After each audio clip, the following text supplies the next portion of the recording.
Welcome to Sacrilegious Discourse. I'm husband. And I'm wife. Together, we're reading the Bible for the very first time.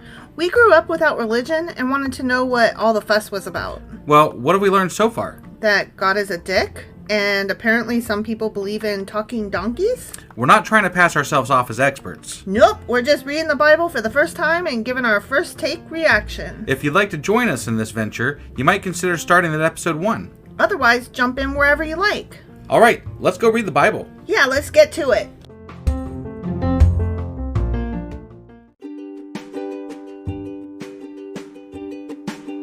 Hey wife, did you know that Anchor is sponsoring our show? Really? Don't we use Anchor to distribute our podcast on Spotify and Apple Podcasts? Yeah, and we are on just about every other platform available as well, thanks to them.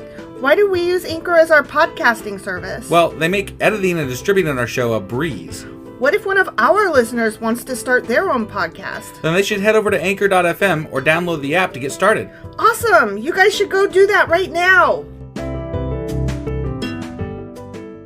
Husband! Wife! Do you remember what happened yesterday? Well, I thought they were going to make the Jordan River, part away for an axe head, but then it just fucking floated. It just fucking floated. So then there was that. And then there was these ladies that were eating their sons.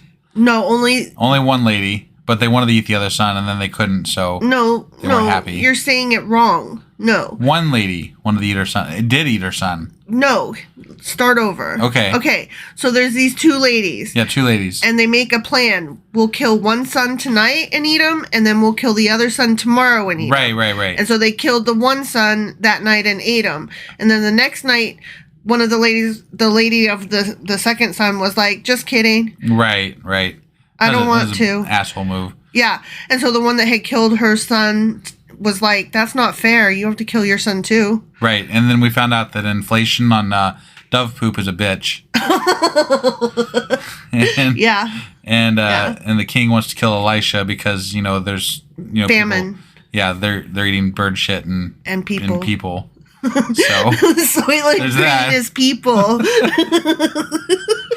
So that was essentially, I think, 2 Kings chapter 6. That was, yeah. And today we're going to be reading 2 Kings chapter 7. All right, let's go do this. Okie dokie.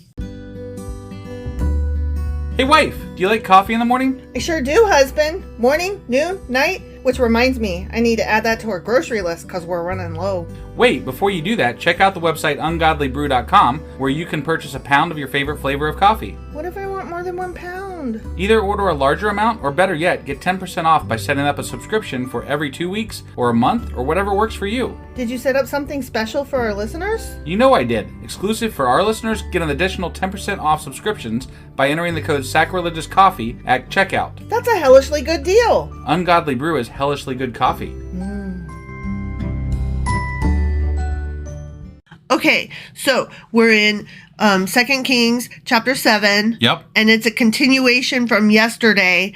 The headline yesterday was Elisha and the Siege of Samaria. Got it.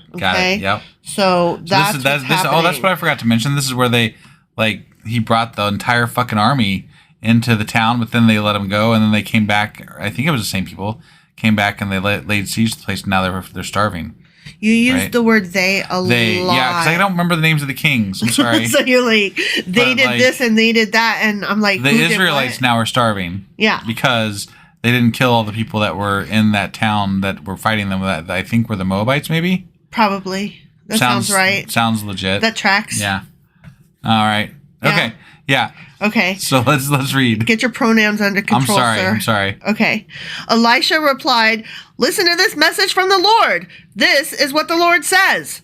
By this time tomorrow in the markets of Samaria, 6 quarts of choice flour will cost only 1 piece of silver. That's nice. And 12 quarts of barley grain from the barley party, that we like to have, will cost only 1 piece of silver." Look at that guy. Miracle. He's fixing inflation. I know, right? We need him right now. We do, because inflation is fucking bad. Right? Do you know, yesterday I ordered groceries. I use Instacart because I'm a lazy whore or something like that. And, normally for 2-week period, I'll spend, $300 tops. I spent almost $400. Damn. Yeah. because inflation. Yeah. I hate it. It's Sucks. so bad. Right.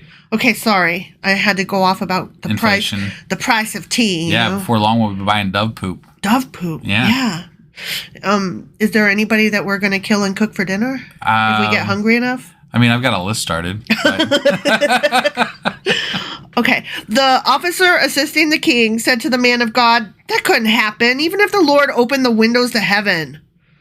But Elijah replied, you'll see it happen with your own fucking eyes, but you won't be able to eat any of it. Ha ha. Now there were 4 men with leprosy sitting at the entrance of the city gates. Why don't they just go bathe down the Jordan River 7 times? They didn't ask. No. It probably only worked for that one guy that one time. All right.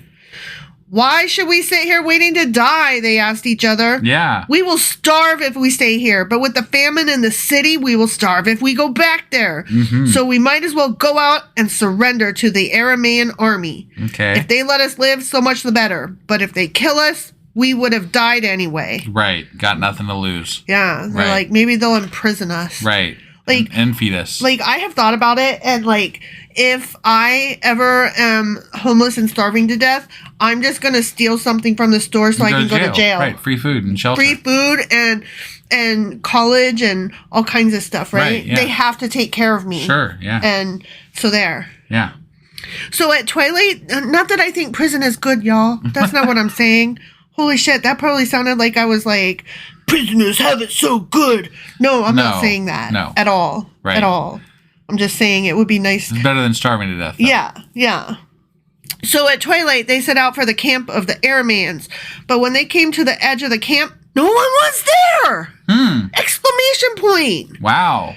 For the Lord had caused the Aramean army to hear the clatter of speeding chariots and the galloping of horses. So it's that phantom army again, huh? Yeah, and the sounds of a great army approaching. Yeah. Right.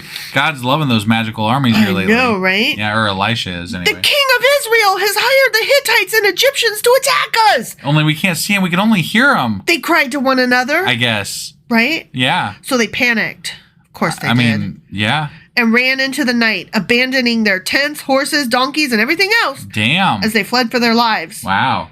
I mean, I didn't think that they had a lot because they were lepers sitting homeless outside the gate, right? No, this is the Aramean army that fled. Oh, my bad. I'm sorry. Yeah, the one that are laying siege to the city. I thought it was the lepers. No, the lepers went out to surrender to them. Oh, yeah. Okay, sorry. I have a hard time paying good attention when I'm reading out loud. I'm so worried about reading it well. Right. Okay, yeah. So, all right. So, got it the now? Aramean army abandoned everything and ran away. Right. When the lepers arrived at the edge of the camp, they went into one tent after another, eating and drinking wine, and they carried off silver and gold and clothing and hid it. Wow. Damn! That's amazing. This may not go over well, though. No. Yeah. Finally, they said to each other, this isn't right. This is a day of good news, and we aren't sharing it with anyone. Right. If we wait until morning, some calamity will certainly fall upon us, and then all that shit would be hidden. Right. Oh my And, gosh. Yeah, who would know where it's at? Right? Right. Come on. Let's go back and tell the people at the palace. Yeah. Oh, that's nice. Mm-hmm. So they went back to the city and told the gatekeepers what had happened. We went out to the Aramean camp, they said, and no one was there! Exclamation point. The horses and donkeys were tethered, and the tents were all in order, but there wasn't a single person around! Exclamation point. Crazy. Then the gatekeepers shouted the news to the people in the palace. Yeah. The king got out of bed in the middle of the night and told his officers, I know what has happened. The Arameans know we are starving, so they have left their camp and have hidden in the fields. They are expecting us to leave the city, and then they will take us alive and capture the city. Not that. One of his officers replied, we had better send out scouts to check into this. Let them take 5 of the remaining horses. If something happens to them, it will be no worse than if they stay here and die with the rest of us. Right. Okay. So the 2 chariots with horses were prepared, and the king sent scouts to see what had happened to the Aramean army. Okay. They went all the way to the Jordan River, following a trail of clothing and equipment that the Arameans had thrown away in their mad rush to escape. That is funny. Where they're just like running and throwing shit. That's funny. I think that must be what they were doing. Why would you even carry any of it with you if you're just running? And it's like, why you just leave it all, They right? were like, run away, and just dropping shit as they go. The scouts returned and told the king about it. Then the people of Samaria rushed out and plundered the Aramean camp. I mean, as sure. you do. I mean, they were starving. They were eating their own children. So. Yeah. Would you ever eat your own children? No, I know we not already eat my own talked children. about this, but no. I would just starve to death, I guess. Yeah. So it was true that 6 quarts of choice flour were sold that day for 1 piece of silver, and 12 quarts of barley grain were sold for 1 piece of silver, just as the Lord had promised. Yeah. The king appointed his officer to control the traffic at the gate, but he was knocked down and trampled to death as the people rushed out. Damn! So everything happened exactly as the man of God had predicted when the king came to his house. He predicted that guy's going to get trampled to death by people that were starving. He was like, I foresee that some poor schmuck at the gate is going to get squashed. Like, what did he do? Look out! He's just like manning the fucking gate. Exactly. He's like, I just work here. Right? The man of God had said to the king, by this time tomorrow, in the markets of Samaria, 6 quarts of choice flour will cost 1 piece of silver, and 12 quarts of barley grain will cost 1 piece of silver. The king's officer had replied, that couldn't happen even if the Lord opened the windows of heaven. And the man of God had said, because we just read it. Right. Like 3 paragraphs ago. Yeah. You will see it happen with your own fucking eyes, but you won't be able to eat any of it.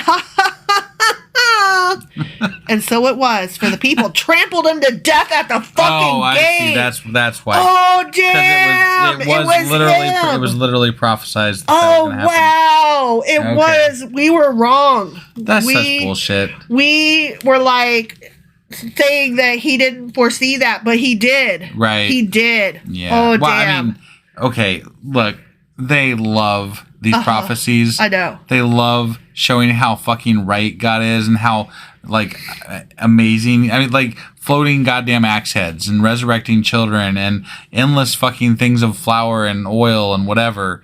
And it's all just a bit much, They're just like, lo, this one woman had 3 apples, and lo, this other woman had 3 pears, and magically together we saw that they had 6 fruits, and then we foresaw 6 fruits. Right. And then we told the future, and they said they're gonna make a fucking fruit pie. Yeah. And then they did. Wow. It was good. Wow. Is that what happened? Because 3 plus 3 is 6, huh? Yeah. And fruit equals pie? I just like, they're not even like, okay. It's so juvenile. The resurrection shit, that was just ridiculous. It was, I mean, that just, come on now. It's just juvenile. Insane. The whole story is juvenile. It Right. sounds like something that a fucking 3rd grader wrote. Right. And it makes me feel sorry for people that were living back then, because they were clearly so stupid compared to today. They had really, you think people are smarter today? Well, yeah, I do. And insofar as ability to write a decent story, yes. Okay. Yes. But if people were, okay, let's just take our current news structure that we have, and let's just say that the Bible and the things on the Bible are being pitched on a certain, news network that Are you saying Fox? Yeah, that one.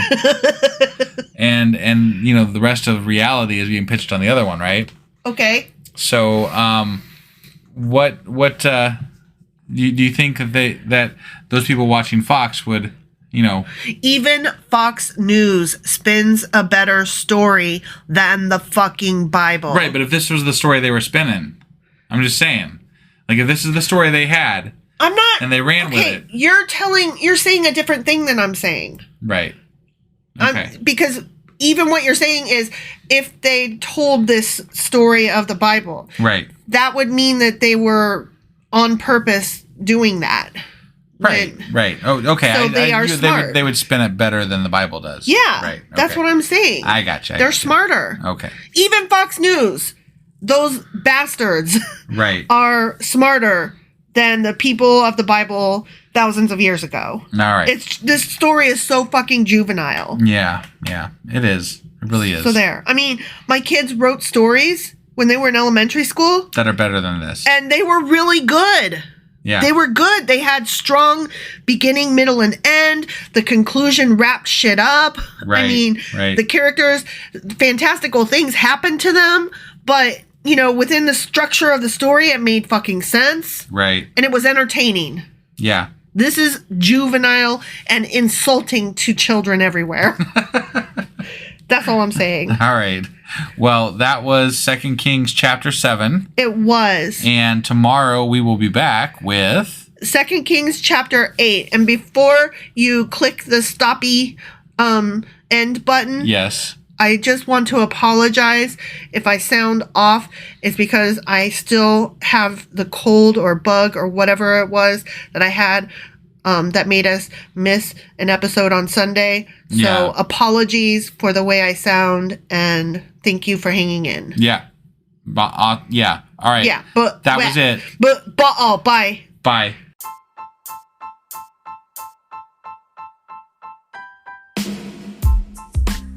Hey, wife, I guess that's the end? But husband, that's just sad. It doesn't have to be. We are on lots of social media platforms like Twitter. Our handle there is sacrilegious_D. For D's nuts. Oh my God. Stop doing that. Anyway, we're also on Facebook, Instagram, and Pinterest. There's a link to all of our social media sites at our website. Ooh, we have a website? Yeah, it's sacrilegiousdiscourse.com, where you can also find a link to our merch shop. We have a merch shop? Yep, we have podcast-themed clothing, mugs, notebooks, and more, as well as an atheist and science-themed products. Wow, our fans should really go check that out right now. Definitely. They can get in touch with us by sending an email to sacrilegiousdiscourse@gmail.com. But before they do that, we could really use some help. Oh yeah? With what? Well, it's not free running the podcast, and we need some financial support in order to get better equipment, which will free up time so we can concentrate on our podcast and our fans. Okay, so what should they do? Head over to patreon.com/sacrilegiousdiscourse and sign up as a contributor on our podcast. Supporters there receive additional bi-weekly episodes that we record just for our Patreon members for as little as $2 a month. Also, we'd really appreciate it if you would like and subscribe on whatever platform you're using. And Apple Podcast reviews help us out tremendously. Like and subscribe. Leave an Apple review. Join us on Twitter. Support us on Patreon. That's a lot of instructions. Don't forget to say thanks. Thanks! Okay, bye.